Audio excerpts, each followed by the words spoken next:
Winter in Japan is magical, but iba talaga pag Sapporo, Hokkaido ang usapan. Sapporo is one of the top winter destinations in Japan. Perfect siya for snow lovers, cozy cafes, ramen food trips, and stunning snowy streets. And guess what? This is actually our second time here. Kaya we're excited to explore more at i-share sa inyo lahat ng mga winter spots na pinuntahan naman during this trip. Hi mga kasamis! Welcome back to my channel. This vlog covers our Japan winter trip last February 23 to March 2. Yes, medyo late na siyang na-upload pero gusto ko pa din i-share sa inyo ang aming adventure during this trip. So lumipad kami from Manila to Tokyo, then Tokyo to Sapporo for our second winter experience in Hokkaido. So from Manila, lumipad kami via Cathay Pacific going to Tokyo and meron siyang layover sa Hong Kong. Alam nyo na nabook ko ang aming ticket for around 13,500 and balikan na yan kasama na ang luggage and in-flight meals. Though meron siyang layover pero sobrang nagustuhan namin ang aming experience dito sa Cathay Pacific. By the way, this is a Sapporo winter vlog pero heads up lang na nag-spend muna kami ng 3 days sa Tokyo and we explore Nikko and Kamakura. And if you wanna watch those adventures, meron akong separate vlogs for that. So make sure to check them out after ng video na ito. After ng aming Tokyo adventures, time na para sa main highlight which is ang Sapporo, Hokkaido. Today is February 26 and today na yung flight namin going to Sapporo. We will be flying via Spring Airlines and yes, direct booking ako mismo sa official website nila. Round trip ticket namin from Tokyo to Sapporo cost around 7,000 pesos na meron ng 20 kilos na baggage. And eto pala yung Narita Airport Terminal 3 kasi dito tayo manggagaling. Flight time namin is 7:40 AM and alam niyo ba, nag-overnight na kami sa airport para hindi kami mahuli. Merong capsule hotel dito sa Narita Airport and ang pangalan niya ay 9 Hours Capsule Hotel. If meron din kayong early flights, pwede kayong magstay dito kasi affordable lang din ang capsule hotel na ito. Cost only around 2,500 pesos per pax. Kaya naman kahit maaga yung flight namin, na around 7:40 AM ay hindi kami nahirapan. Here in Japan, domestic flight counters open 90 minutes before your departure time. Take note, strict talaga sila sa mga bagahe kaya make sure saktong-sakto talaga ang dala nyo. Hindi naman kami nahirapan sa boarding, smooth lang yung naging process namin. And flight time from Tokyo going to Sapporo is around 1.5 hours lang. Sobrang bilis, di ba?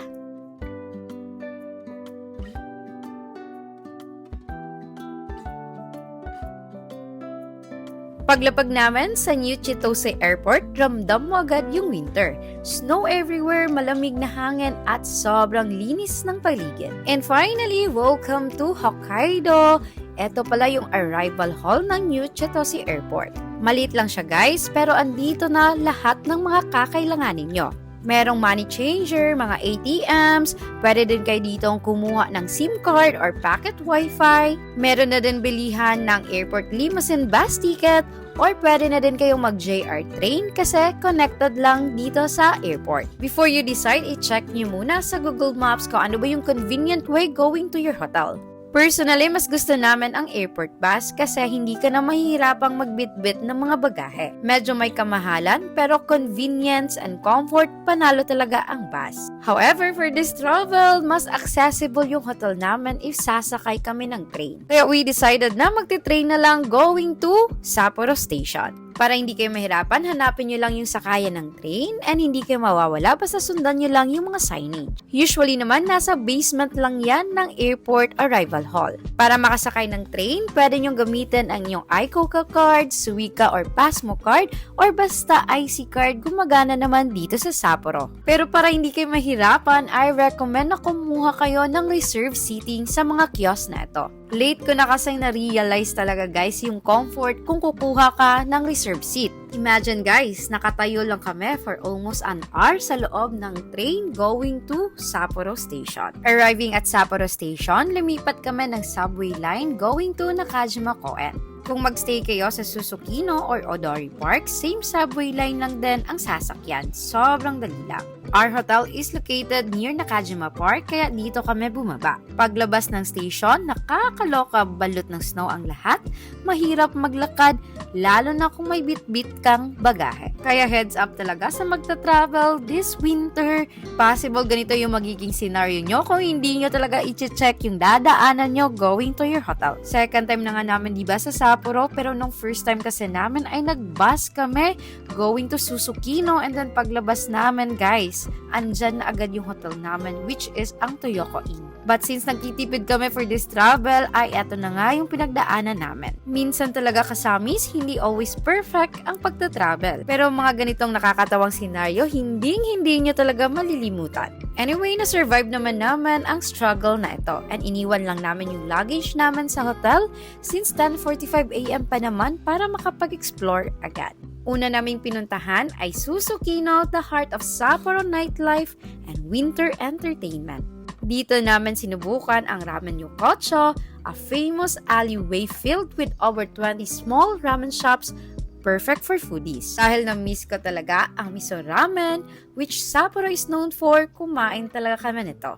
Quick trivia lang na Sapporo is actually the birthplace of miso ramen dating back to 1950s. Perfect combination ng rich miso na sabaw, chewy noodles, corn batter, and tender pork slices, lalo na sa lamig ng winter. Aside from food, Susukino is also hub for shopping, bars, and winter events, especially the Sapporo Snow Festival. Dito pala kami unang nagstay nung first time namin sa Sapporo, and we stayed at Toyoko Inn Susukino. And I realized na mas better pa rin talaga sa Susukino magstay. Kaya if magbubook kayo ng hotel, check nyo talaga ang Susukino. So from here, sa Susukino Station ay sumakay kami ulit ng train going to Makumanay Station. Arriving here, dumiretso na kami sa sakayan ng bus at hinanap lang namin ang bus 106 papuntang Takino Susuran Hillside Park. Nasa mahigit 30 minutes din yung biyahe dito, pero guys, I tell you, napaka worth it ng lugar na pupuntahan natin. Pagkadating ng bus stop, dito na rin yung entrance ng Makumanay Takino. Una talagang bubungad sa inyo ang naglalakihang Moai statue replica. This symbolizes mystery and sobrang cool na makita siya sa snow. Perfect for photo ops at parang ice sculpture vibe in winter.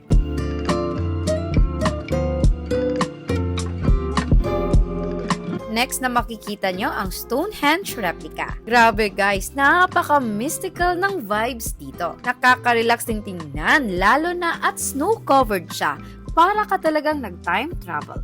And yes guys, ganito kakapal ang snow dito sa Makumanay Takino Park.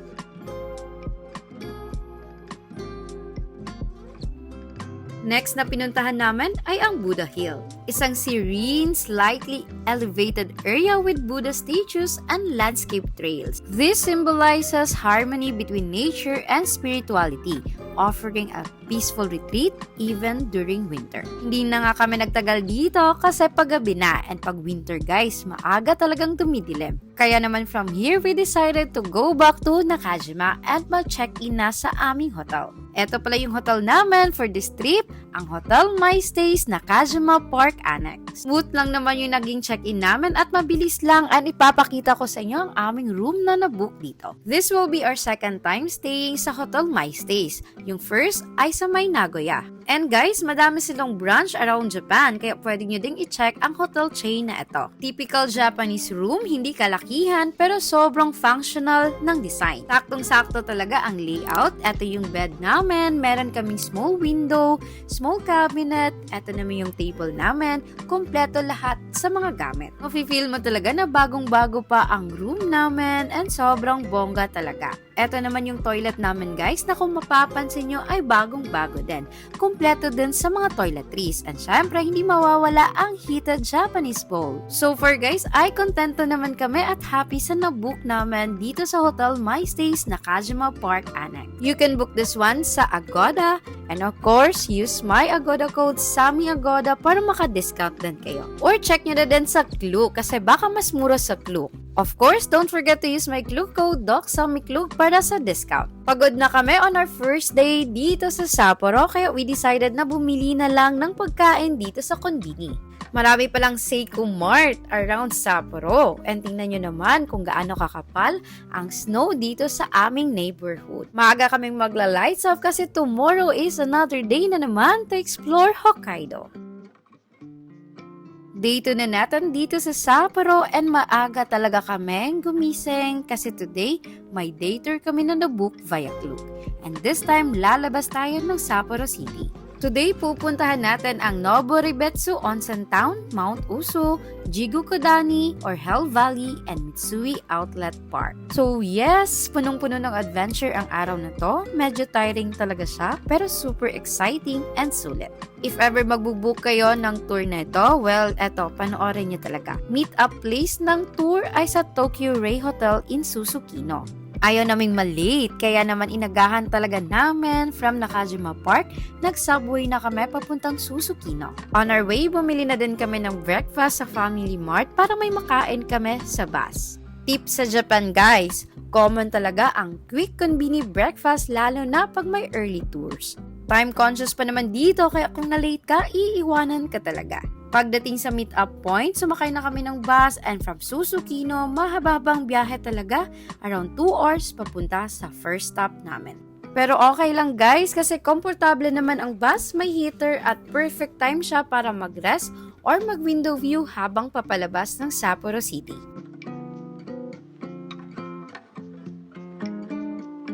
First stop namin guys ay etong lugar na to. Actually, hindi ko na malala kung ano yung lugar na to kasi nag-CR break kami dito. Zero visibility din guys kasi tingnan nyo naman kung gaano kakapal yung snow.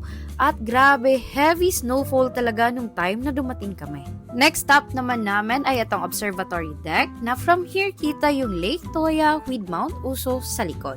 Alam nyo ba na ang Lake Toya is one of the few lakes in Japan that never freezes, even during winter dahil sa volcanic activity ng area. Short stop lang siya, mga 30 minutes kami nandito pero sobrang ganda ng view. Makikita nyo lake, mountains at winter scenery all in one frame. Kaya kahit saglit lang, worth it pa din. Next stop naman namin ay ang Toyako Onsen Town. This stop was one of the longest parts of our tour. Around 2 hours din kami dito kasama na yung lunch break. Since busog naman kami guys, we decided na maglakad-lakad at i-enjoy ang town. And honestly, hindi kami nagsisi. Toyako Onsen Town is located along Lake Toya. Kaya kahit saan ka tumingin, may lake view, mountains sa paligid, at sobrang calming ng atmosphere. Meron pa palang cruise na umiikot sa Lake Toya, kaso lang gahol na kami sa oras, kaya hindi na namin na-avail. Kaya naglakad-lakad na lang kami sa area, took our time, nag-picture-picture, at in-enjoy yung tahimik na vibe, perfect pang break from a long travel day. Habang naglalakad, nakita din namin tong foot onsen. Libre lang siya and open for everyone. Perfect pang pahinga lalo na pag galing ka sa mahabang biyahe. Isawsaw mo lang yung pama sa warm water tapos instant relax ka na. The hot spring water here is naturally heated by volcanic activity kaya kahit winter sobrang comforting sa lamig. And quick trivia lang guys na ang Lake Toya is one of the few lakes in Japan that never freezes, even during winter dahil sa volcanic activity nearby. Kaya kahit February, sobrang ganda pa rin ng lake views. Takot kaming maiwan guys, kaya bumalik na agad kami sa bus at mag-relax na lang while waiting for others na dumating din at pumunta sa our next destination. Next stop naman namin ay ang Uso Park na makikita mo ang malalaking bears. Nakakulong pala yung mga bears guys at pwede mong makainin ng mga biscuit. Pero hindi kami nagtagal dito kasi yung highlight talaga ay yung view ng Mount Uso na makikita nyo talaga ang snowy slope, volcanic landscape na super scenic panoorin. Alam nyo ang Mount Uso is an active volcano? Part siya ng Shikotsu Toya National Park. Medyo malayo pala yung next stop natin which is ang Jigokodani or Hell Valley. Pagkababa ng bus, mararamdaman mo agad yung steam rising from volcanic vents, malakas na amoy ng sulfur, at dramatic volcanic landscape. Guys, alam nyo, sobrang unique ng lugar. Parang ibang mundo sa gitna ng snow-covered Hokkaido. Ang Jigokodani was formed by volcanic activity from Mount Noboribetsu. Tapos guys, yung sulfur vents dito, sobrang init.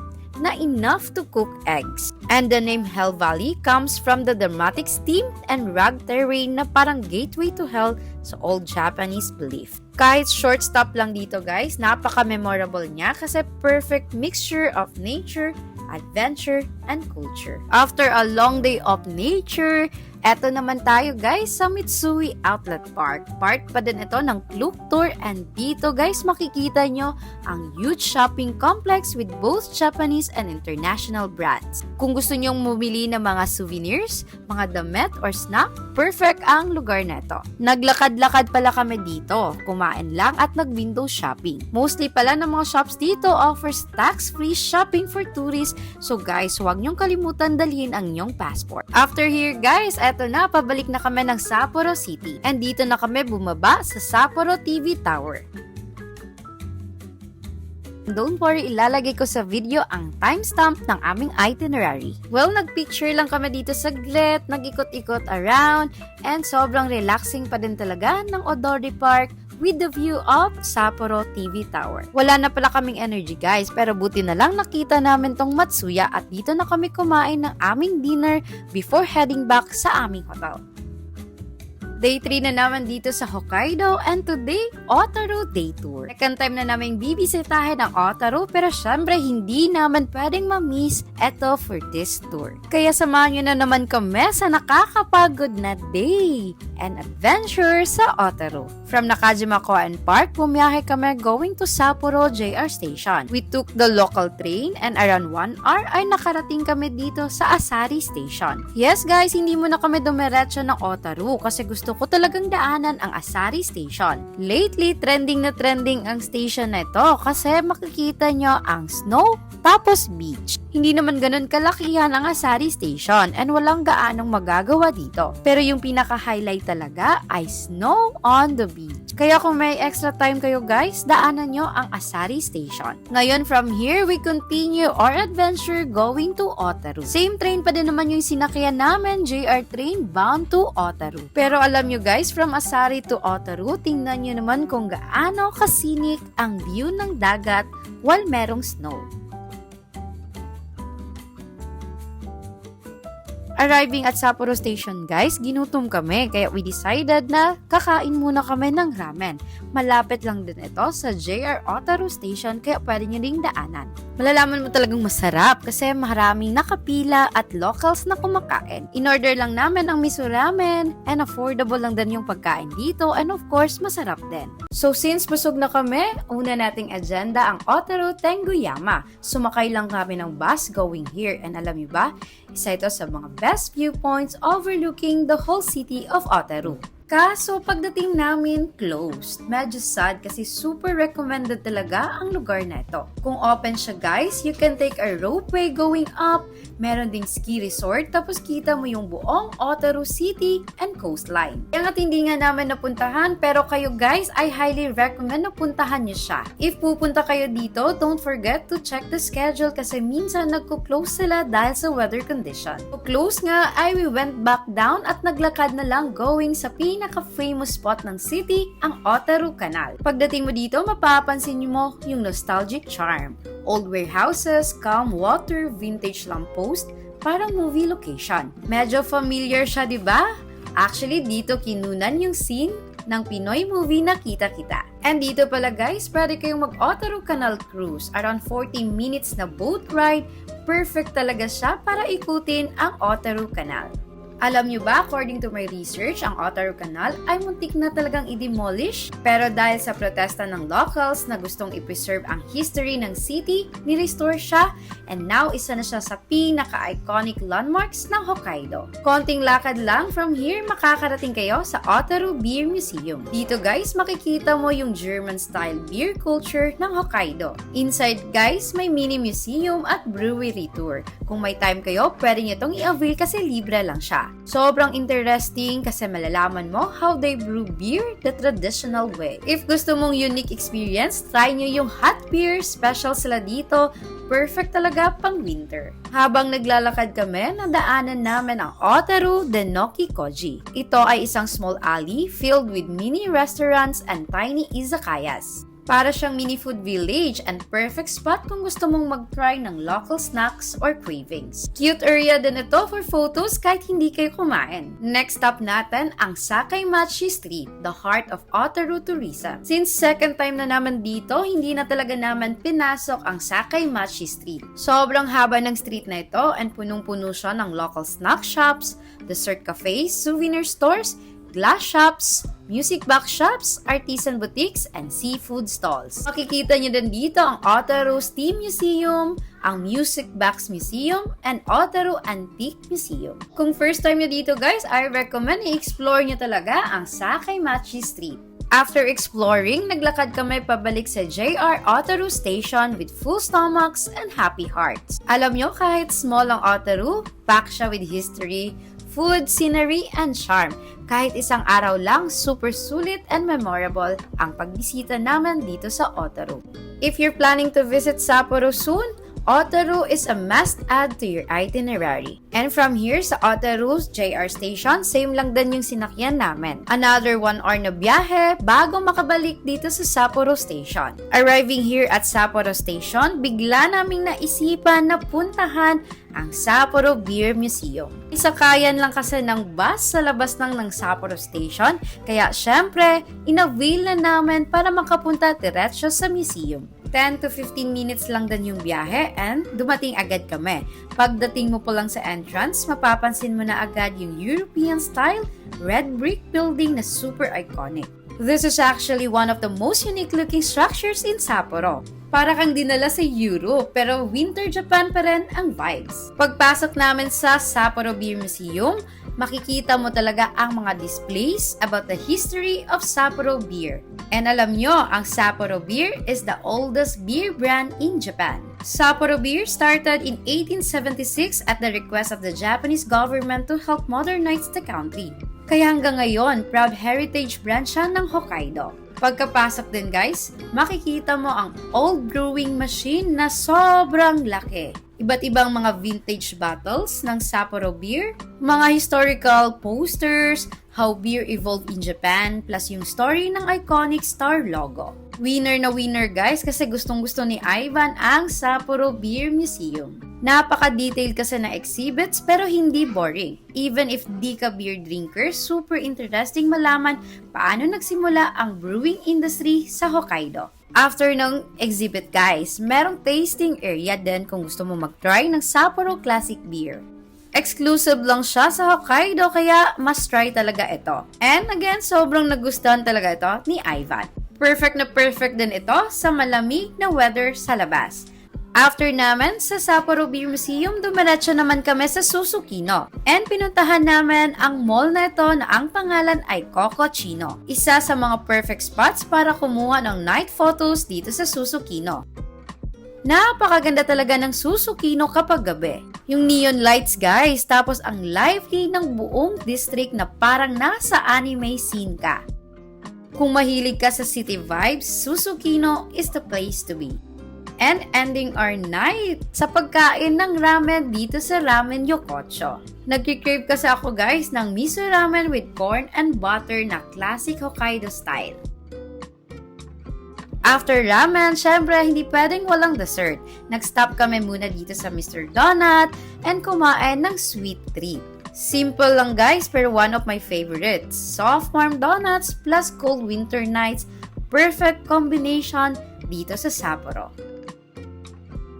Day 4 na namin sa Sapporo and today is our last full day.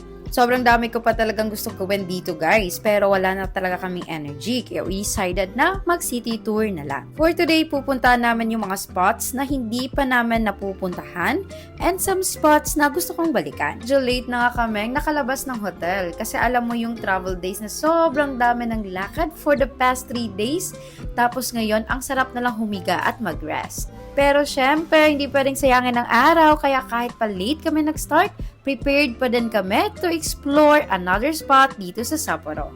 Our first stop is Maruyama Park, one of the most beautiful nature spots in Sapporo. Buti na lang at accessible lang siya by train. And pagkadating naman dito, grabe talaga, sobrang tahimik at peaceful ng park na ito.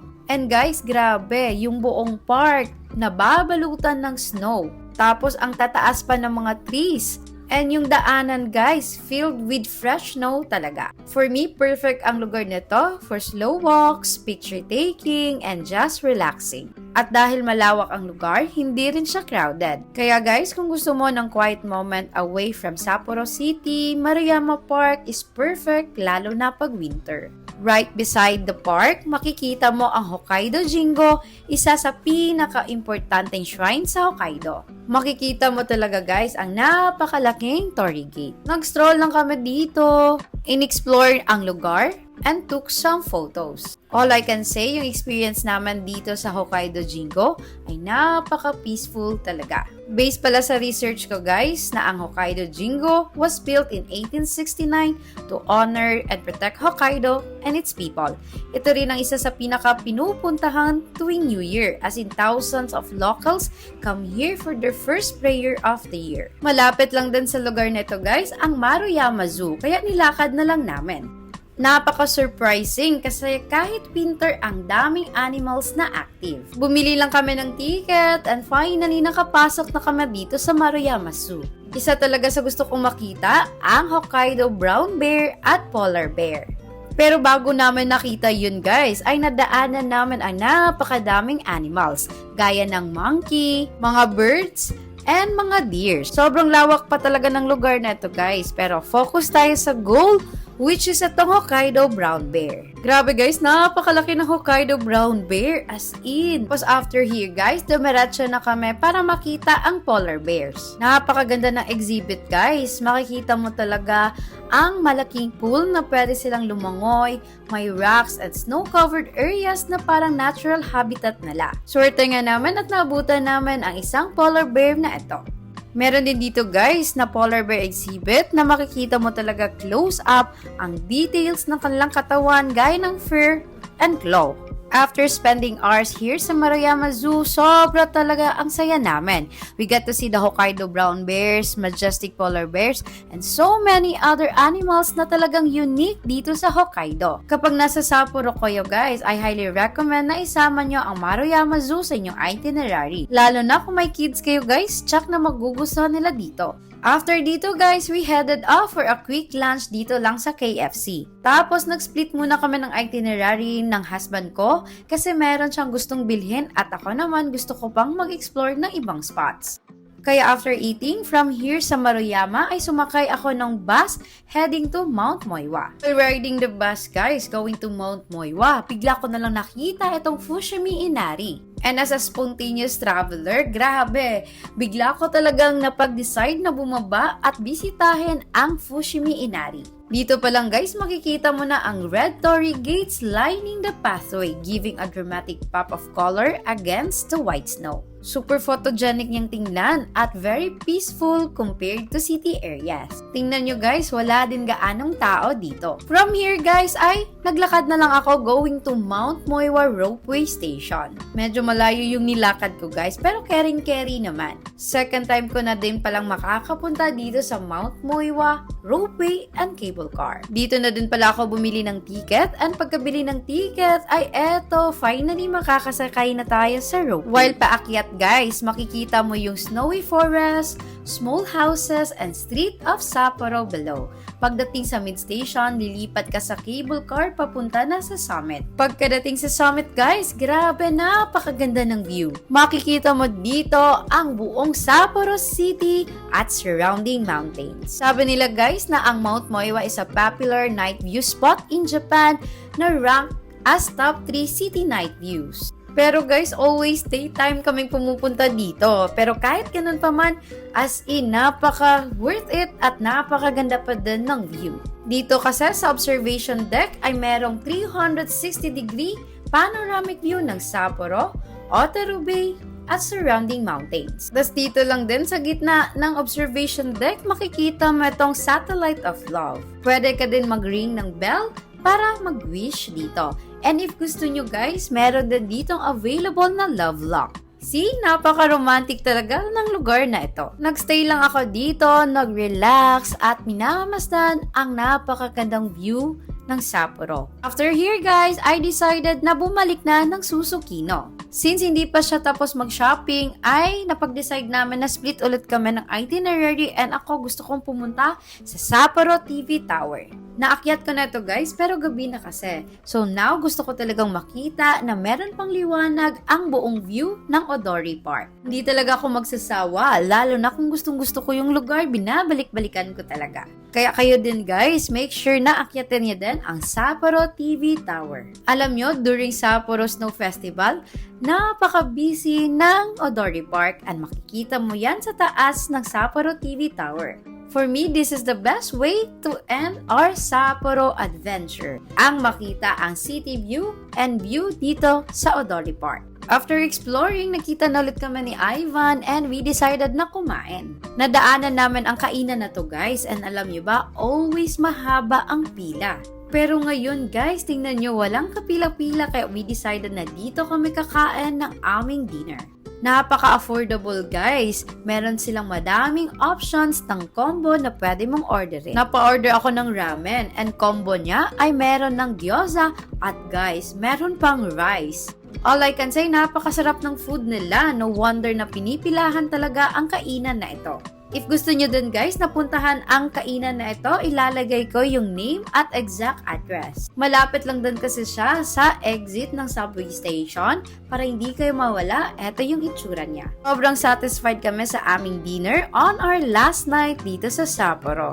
Day 5 na naman dito sa Sapporo and sadly our last day here before heading back to Tokyo. Since maaga yung flight namin ay eto inabangan talaga namin yung first trip ng subway. So from Nakajima Park ay sumakay kami ng subway going to Sapporo Station tapos transfer agad sa JR train going to New Chitose Airport. This time, I made sure to reserve seats sa train para comfy kami and relax kahit na may bit-bit na bagahe. Tapos, pagdating namin sa airport, just in time lang talaga for our check-in. After checking in, nakapag-relax pa kami and nakapag-ikot-ikot pa around New Chitose Airport. For this flight pala guys, Spring Airline pa din yung sasakyan namin. On time naman yung flight, strict sila sa baggage, pero we enjoyed the short flight while preparing for our Tokyo layover or exploration. Arriving dito sa Narita Airport, ay we decided na mag-explore outside airport. Since may mga luggage kami, we decided na iwanan muna ito sa mga coin locker. Gabi pa kasi yung flight namin, so meron pa kami mahabang oras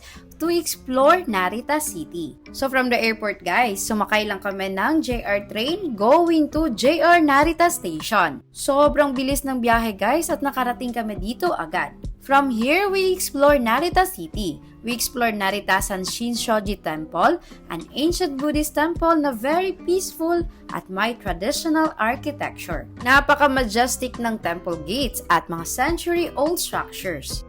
Next naman, in-explore namin ang Omotesando Street, isang historic shopping street leading to the temple. Ang street na ito guys ay punong-puno ng mga traditional Japanese souvenir shops, local food stalls, matcha sweets, and artisan crafts. Sobrang dami ng tao nung time na pumunta kami. Kahit na konti lang yung oras namin, this mini trip to Narita City was the perfect way to end our Hokkaido adventure. And after here, bumalik na kami sa airport para sa aming next flight going back to the Philippines. Cathay Pacific pa din pala yung sasakyan namin and merong short layover sa Hong Kong. If pabalik na kayo ng Pinas, don't forget talaga mag-fill out ng e-travel arrival para meron kayong maipakita sa customs. Grabe guys, sobrang love talaga namin ang Sapporo. From the moment we arrived hanggang sa last day namin dito, every experience was just amazing. Sana this vlog gave you ideas, tips, and inspiration kung balak nyong mag-Hokkaido trip. Kung nagustuhan nyo ang video na ito, don't forget to like, comment, and subscribe para lagi kayong updated sa mga travel vlogs namin. And if umabot kayo hanggang dulo ng video na ito, maraming salamat sa pagsama sa aming snowy adventure at cultural stops. And yan na muna guys, my name is Toksami. See you again on my next adventure and Sapporo will be back soon.